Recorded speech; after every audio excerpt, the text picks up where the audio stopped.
D'accord. Si quelqu'un me confirme Oui. qu'en faisant de la politique, Oui. ça donnerait quelque chose, même demain matin, je marche. Bon, est-ce que vous ne pouvez pas donc saisir une occasion, par exemple, pour entrer en politique directement, être peut-être député, et chercher à être ministre, quelque chose comme ça, peut-être ça aidera votre cause? Si seulement j'ai une telle opportunité, je pense que je ne manquerai pas de le faire. De là où je me retrouve, après 3 ans, je ne manquerai pas de le faire. Ben, je peux vous faciliter en vous aidant que peut-être vous ne connaissez pas. Il y a des opportunités dans votre région quand même. Non, il n'y a pas d'opportunité. Il faut attendre 2012. Mais il ne doit pas avoir, comment on appelle ça? En anglais, on appelle by-election, les partiels. Il y a quand même des partiels qui vont se tenir dans la région bientôt. Non, il ne peut pas y avoir des partiels. Pourquoi des partiels? Mais parce qu'il y avait un député qui n'en est plus. Il faut élire un autre député. Mais attendez, le député là, il a son titulaire qui est encore là. Pourquoi son titulaire ne pourrait pas aller siéger? Il a son suppléant, donc, mais on peut toujours refaire une élection pour voir, parce que quand même, il était du PCT. On ne va pas penser que tout le monde votera encore pour le PCT là-bas quand même. Donc il faut peut-être une opportunité, et ça serait une opportunité pour vous maintenant de vous lancer dans l'arène. Monsieur le journaliste, oui, mais ça serait une opportunité pour député, vous. Oui. On est à 2. Oui. Il y a un titulaire et un suppléant. Un meurt, il y aura l'autre qui restera. Ah, donc ils ne peuvent pas avoir de partiel alors? Qu'est-ce que la Constitution dit dans ce genre de situation? Celui qui est mort, ah oui. S'il était suppléant, oui. Si c'est le suppléant et que le titulaire occupe un poste qui ne peut pas aller siéger, à cet instant-là, il peut y avoir des partiels. Est-ce que vous ne pensez pas que ça serait une opportunité peut-être, comme il faut aller au ciel, il faut monter sur le dos du diable, vous pouvez devenir politique maintenant, être député et peut pousser ce projet à l'Assemblée nationale? Monsieur le journaliste, est-ce que si je n'ai même pas encore reçu le peu d'argent que j'attends, vous pensez que je peux trouver ce qu'il faut investir pour devenir député? Si vous trouvez une solution par là, en tout cas, c'est bien volontiers que je tenterai de devenir député là-bas. D'accord. Bon. Mais en tout cas, s'il y avait de l'argent, mais je sous-entends le peu d'argent, c'est-à-dire ma ressource, c'est celle qui est bloquée. Et donc, si je vais briguer un mandat là-bas, les gens qui m'ont aidé, c'est-à-dire ceux qui m'ont prêté de l'argent et qui se disent il n'est pas gentil, il n'est pas sérieux, peut-être c'est aujourd'hui qu'ils vont savoir, non, M. Nkoko n'a jamais touché un radis de l'État. Ils vont se dire, mais comment va-t-il se présenter alors qu'on n'a pas payé? Et si seulement on m'a payé, c'est une porte ouverte. D'accord. Parce qu'il y restera la réalisation. Ça, ce sont seulement les études de faisabilité. Bon, M. Kunku, quelque part, vous avez dit les gens ne vous croient plus et la seule chose qui feront qu'ils vont vous croire, c'est qu'il faut que le chef de l'État vous reçoive. Oui, ça, moi, je sais dire. Moi, j'ai vu le chef de l'État et actuellement, je peux vous dire, voici sa position ou voici la solution qu'il a envoyée. Faites fi, l'important, c'est qu'on atteigne le but. Donc maintenant, ils pensent que c'est le chef de l'État qui ne veut pas que leur coin se développe. Ce n'est pas que c'est ce qu'ils pensent. Mais si on raisonne, on se dit, si moi je ne réussis pas, ça veut dire que mon père ne veut pas, puisque moi j'ai été à l'école et il suffit seulement d'aller payer l'assurance. On ne me paye pas l'assurance, ma tante ne me présente pas chez papa. Alors, il faut rencontrer papa. À cet instant-là, vous saurez, est-ce que papa avait envoyé de l'argent et que vous n'avez pas reçu ça? Puisque papa n'est pas facile à rencontrer. Tout le monde vient parler au nom de papa. En sous-entend, tout ce qui se fait, c'est papa. Et nous-mêmes, on est sûr que, oui, pour qu'un budget soit voté, qui signe? C'est papa. Si vous n'avez pas vu papa, vous ne trouverez pas de solution. Mais si vous avez vu papa, si vous êtes un oncle, vous irez chez les neveux pour expliquer. Voilà, j'ai rencontré papa. Effectivement, le blocus était dû à telle chose, mais voilà, c'est réglé. D'accord. Et puis, je pense que si on rencontre le chef de l'État, moi, je suis certain qu'on devait trouver une solution. À ce projet. Mais pourquoi nécessairement vous deviez aller rencontrer le chef de l'État? Il a donné les instructions. Pourquoi vous ne cherchez pas à monsieur le savoir tous les journaliste, blocus? est-ce qu'il a donné réellement les instructions? Quelle est votre preuve que le chef de l'État a donné les instructions pour ce projet? Non. Le chef de l'État a signé un budget où, normalement, ça devrait se faire.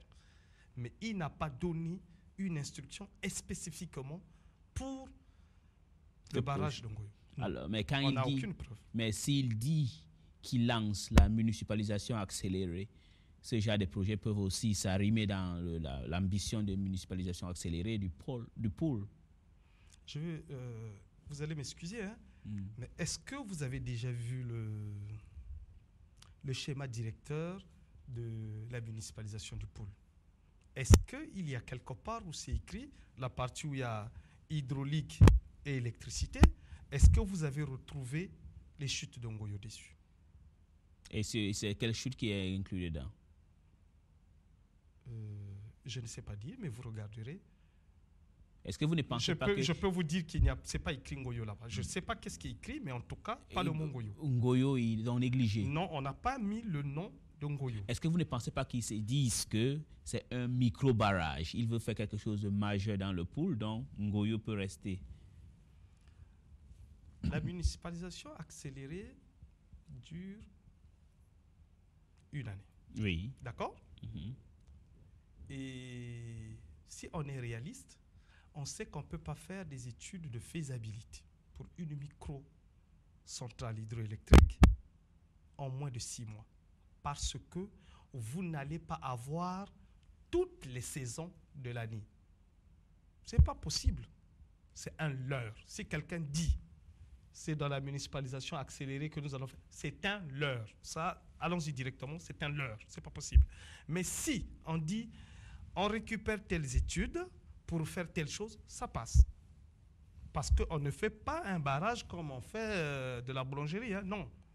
Vous allez faire les études, ça va vous bouffer déjà toute une année, parce qu'il faut voir la saison sèche, la saison de pluie, les petites saisons sèches, les saisons de pluie, voir les périodes de crue, la période de tillage. Tout ça, c'est pour étudier. Alors, nous, pour le faire, on a eu tout ça à faire. Maintenant, quelqu'un a déjà fait ça. Si vous dites non, peut-être qu'on pensait quelque chose de mieux, ça sera un leurre. Ne dites pas ça parce qu'il y a aussi des intellectuels là-bas. Même si on ne le dira pas à haute voix, mais on se sentira quand même frustré. Mais attendez, si lui, déjà, il fallait qu'il fasse 1 an, mais maintenant on nous dit on le fera quelque part, ça va prendre du temps. Imboulou, tout le monde a bien vu. Oui. Ça a duré 5 ans. Et il y a même des gens qui se sont arrangés à faire du radio-trottoir pour raconter qu'Imboulou, c'est du bluff. Oui. Et heureusement, aujourd'hui, il y en a. La même chose, c'est ce que moi aussi je veux pour Ngoyo. Qu'un jour, le chef de l'État arrive là pour dire, voilà, c'est fait. Que c'est Comme fait. on a vu Imboulou. Il y a des gens qui ont crié aujourd'hui. Est-ce que vous avez foi que Ngoyo va se réaliser? Je peux vous dire, c'est sûr que ça va se réaliser. C'est un problème de temps, mais ça va se réaliser. Ça, au moins, c'est sûr. D'accord. S'il faut rentrer de partout jusqu'à ce qu'un jour, même par une porte dérobée, que moi, si je suis encore vivant, que je rencontre le chef de l'État pour dire « Monsieur le Président, il y a quelque chose que vous avez oublié dans vos occupations. C'est petit, mais ça serait une bonne chose. » J'y parviendrai un jour. Est-ce que vous allez rentrer encore au ministère des Finances pour vous demander, pour voir pourquoi votre projet se bloque là-bas? Parce que ce n'est pas le chef de l'État, c'est au ministère des Finances, vous qui aviez dit. Oui. Vous allez repartir là-bas? Je vais tenter. Étant entendu que je passe dans cette émission, c'est en direct. C'est en direct, oui, ce n'est pas enregistré. Bon, si l'émission est en direct, je sous-entends. Non, ce n'est pas que si l'émission est en direct, monsieur Kunku, c'est en direct. Voilà. Comme l'émission est en direct, il y a tout un week-end qui sera passé. La semaine prochaine, Vous allez aller voir monsieur Gilbert Ondongo. je vais risquer Oui. d'aller encore demander une audience. Si je ne suis pas reçu, je reculerai toujours. Parce que je sais que vous parlez de l'élite de là-bas, et je pense qu'une grande élite a tenté de résoudre ce problème. Et c'était qui? C'était qui? C'était Qui a quelle tenté? grande élite qui a tenté de résoudre ce problème et il n'a pas pu? C'était qui? Monsieur Kunku. Je ne sais pas répondre à cette question, Non. mais je peux vous dire Non, c'était qui? le député qui a perdu sa vie, Monsieur Ndenga. M. Ndenga, Il a essayé. son directeur de Étant- cabinet, ayant été- son directeur de cabinet, son attaché. Parmi les morts là, il doit y avoir 2 qui restent encore, ou je peux même dire, voici ce que j'ai signé à ce monsieur pour lui dire tout ce que je veux, pourvu que j'obtienne l'argent des études de faisabilité. Mais vous avez signé quoi? Un protocole. Un protocole. Si quelqu'un Bon. doit vous aider, Oui, oui. il faut quand même D'accord. signer un protocole pour dire je suis capable de ceci, arranger. Si ça c'est résolu, moi je peux me mettre debout pour soutenir votre députation en 2012. Et je prendrai, voilà le deal que j'avais avec lui, je lui ai dit, si vous, pendant que je suis bloqué, si vous réussissez D'accord. à me l'arracher, c'est bon. Et il a tenté pour me dire non, ça n'a pas encore marché, il faut D'accord. patienter. D'accord. Malheureusement, Il est décédé. C'est le député Ndenga, son prénom Jean-Pierre Ndenga. Jean-Pierre Ndenga, père à son âme. Alors, monsieur Florent Kunku, c'était un honneur de vous avoir ici et j'espère que votre projet va se réaliser. Merci. D'accord. C'était la grande interview avec Ellie Smith. Et si vous voulez réagir à cette émission, vous pouvez nous écrire à ellysmith@yahoo.com. À vendredi, s'il plaît à Dieu. Alors, monsieur Coucou.